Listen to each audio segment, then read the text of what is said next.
भारत की भूमि पर धर्म की रक्षा करने वाले, मातृभूमि के लिए अपना सर्वस्व न्यौछावर करने वाले अनेक योद्धाओं और महान योद्धाओं ने जन्म लिया।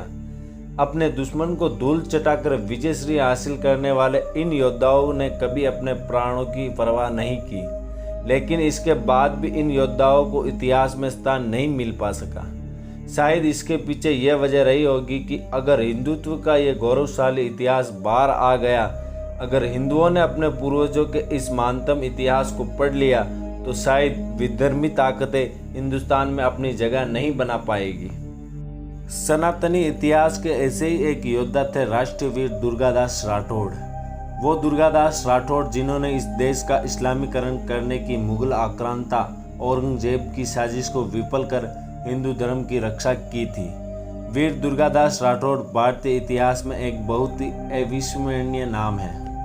वीर दुर्गादास राठौड़ का जन्म मारवाड़ के कर्नौज ठाकुर आसकरण जी के घर 13 अगस्त 1638 को हुआ था।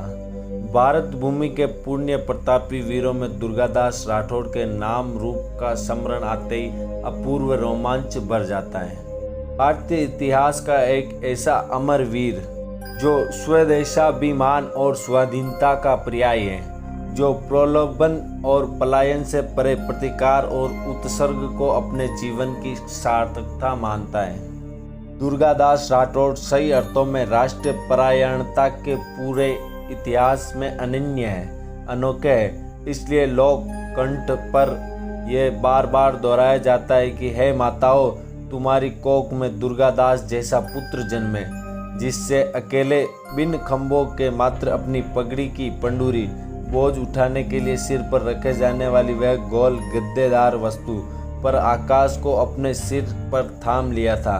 फिर लोग उसे दुर्गादास को याद करते हैं, जो राजमहलों में नहीं वरने आटो पैरे और 64 घड़ी घोड़े पर वास करता था और उसे पर ही बैठकर बाटी सेकता है।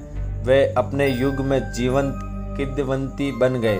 आज भी उसी रूप में लोग कंठहार बने हुए हैं, सनातन की जीवन प्रेरणा बन चुके हैं। दुर्गादास मारवाड़ के शासक महाराजा जसवंत सिंह के मंत्री आसकरण जी के पुत्र थे।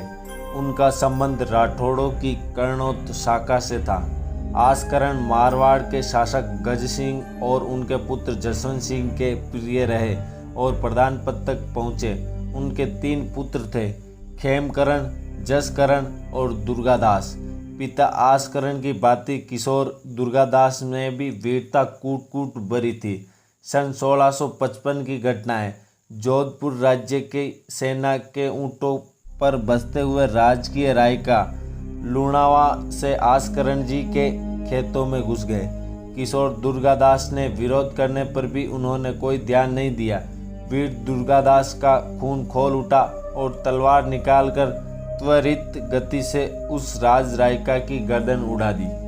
इस बात की सूचना महाराजा जसवंत सिंह के पास पहुंची तो वह उस वीर को देखने के लिए उतावले हो उठे और अपने सैनिकों को दुर्गादास को लाने का आदेश दिया। दरबार में महाराजा उस वीर की निर्भीकता देख अचंभित रह गए। दुर्गादास ने कहा कि मैंने अत्याचारी और दंगी रायका को मारा, जो महाराज का भी सम्मान नहीं करता और किसानों पर अत्याचार करता है। आसकरण ने अपने पुत्र को इतना बड़ा अपराध निर्भयता से स्वीकारते देखा तो वे कृतज्ञ हो गए। परिचय पूछने पर महाराजा जसवंत सिंह को मालूम हुआ कि यह आसकरण का पुत्र है।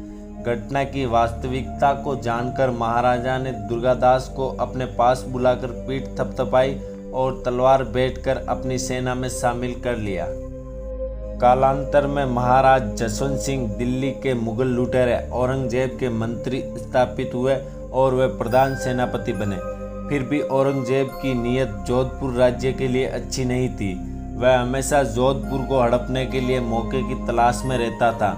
सन 1659 में गुजरात में मुगल सल्तनत के खिलाफ हुए विद्रोह को दबाने के लिए जसवंत सिंह को भेजा गया।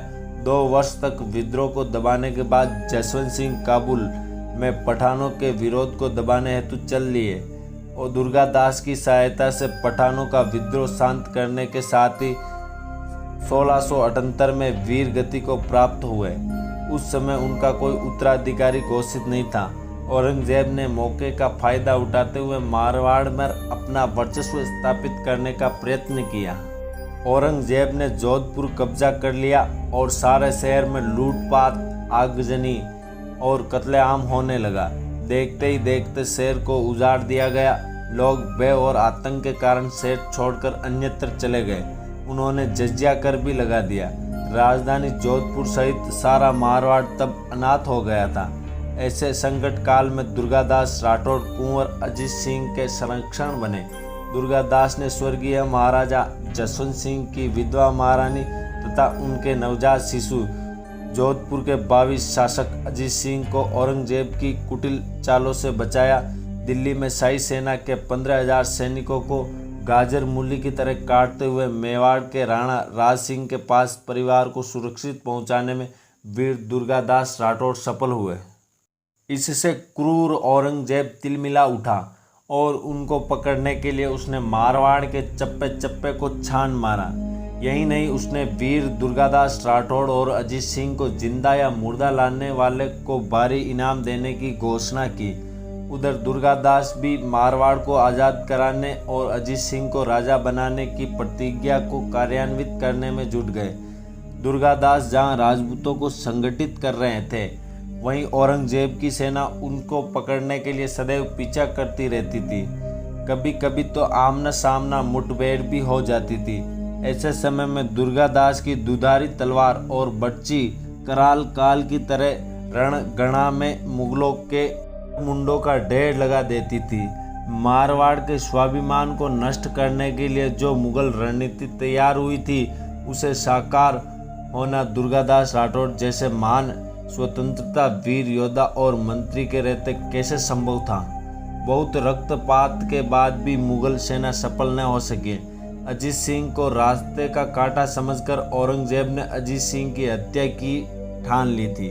औरंगजेब के षड्यंत्र को स्वामी भक्त दुर्गादास ने भांप लिया और अपने साथियों की मदद से स्वांग रचाकर अजीत सिंह को दिल्ली से निकाल लाए और अजीत सिंह का पालन पोषण की समुचित व्यवस्था के साथ जोधपुर राज्य के लिए होने वाले औरंगजेब द्वारा जारी षड्यंत्रों के खिलाफ निरंतर लोहा लेते रहे।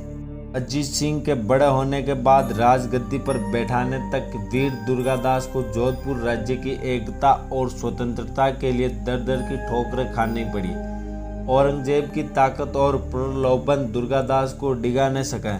जोधपुर की स्वतंत्रता के लिए दुर्गादास ने लगभग 25 सालों तक संघर्ष किया, किंतु अपने मार्ग से वियुक्त नहीं हुए। उन्होंने मुगल सम्राट औरंगजेब को न केवल चुनौती दी, कई बार औरंगजेब को युद्ध में पीछे हटाकर संधि के लिए मजबूर भी किया।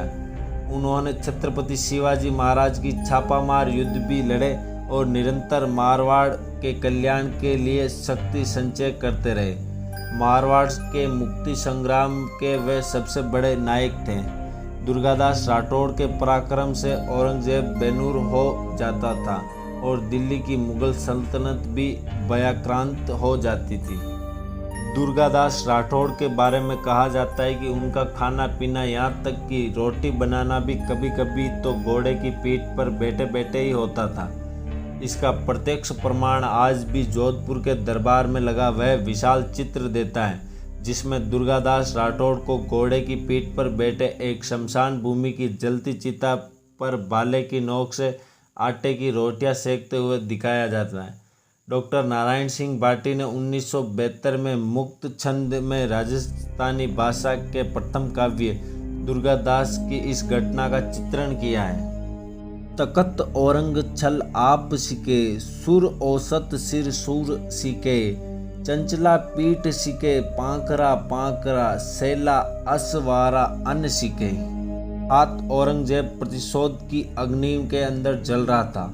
आस्करण के सूरवीर पुत्र दुर्गादास का सिर सूर्य से सीख रहा था, अर्थात तप रहा था। घोड़े की पीठ पर निरंतर जीन कसी रहने से घोड़े की पीठ तप रही थी। थोड़े से समय के लिए भी जीन उतार कर विश्राम देना संभव नहीं है। ये खाना पकाने की फुर्सत न खाने की फुर्सत थी। घोड़े पर चढ़े हुए भी भाले की नोक से सवार अपनी क्षुधा की शांति के लिए खाद्य सामग्री सेक रहे हैं। अफसोस इतना है कि अपने जीवन के अंतिम दिनों में दुर्गादास को मारवाड़ छोड़ना पड़ा। कहा जाता है कि कुछ लोगों ने दुर्गादास के खिलाफ महाराजा अजीत सिंह के कान भर दिए, जिससे महाराजा अजीत सिंह दुर्गादास से अनमन रहने लगे। इसे देखकर दुर्गादास ने मारवाड़ राज्य छोड़ना उचित समझा और वह मालवा चले गए। वहीं उन्होंने अपने जीवन के अंतिम दिन गुजारे। दुर्गादास कहीं के राजा या महाराजा नहीं थे, परंतु उनके उज्जवल चरित्र की महिमा इतनी ऊंची है कि वह कितने ही भूपालों से ऊंचे हो गए और उनका यश तो स्वयं उनसे भी ऊंचा उठ गया। वीर दुर्गादास का निधन 22 नवंबर सन 1718 को पुण्य नगरी उज्जैन में हुआ। अंतिम संस्कार उनकी इच्छा अनुसार उज्जैन के शिप्रा नदी के तट पर किया गया, जहां स्थापित उनकी मनोहारी छत्री आज भी भारत के इस अमृत पुत्र की कीर्ति का जीवंत प्रतीक बनी हुई है। इस स्मारक की वास्तुकला राजपूत शैली में है तथा एक प्रसिद्ध पर्यटन स्थल है। लाल पत्थर से निर्मित इस छत्री का दशावंतर, मयूर आदि को अत्यंत कलात्मकता के साथ उकेरा गया है। आसपास का परिदृश्य प्राकृतिक सुषमा से भरपूर है, इसलिए यह स्मारक एक छोटे से रत्न की तरह चमकता है। दुर्गादास की यह पावन देवली पर दुर्गादास जयंती आयोजन के साथ ही समय समय पर अनेक देश प्रेमी मत्था टेकने के लिए जाते हैं। दुर्गादास ने अपूर्व पराक्रम, बलिदानी भावना, त्यागशीलता, स्वदेश प्रेम और स्वाधीनता का न केवल पारदर्श रचा, वरन उसे जीवन और कार्यों में साक्षात भी कराया। उनके जैसे सेनानी के अभाव में न भारत की संस्कृति और सभ्यता रक्षा संभव थी, न ही आज़ाद भारत की संकल्पता संभव थी।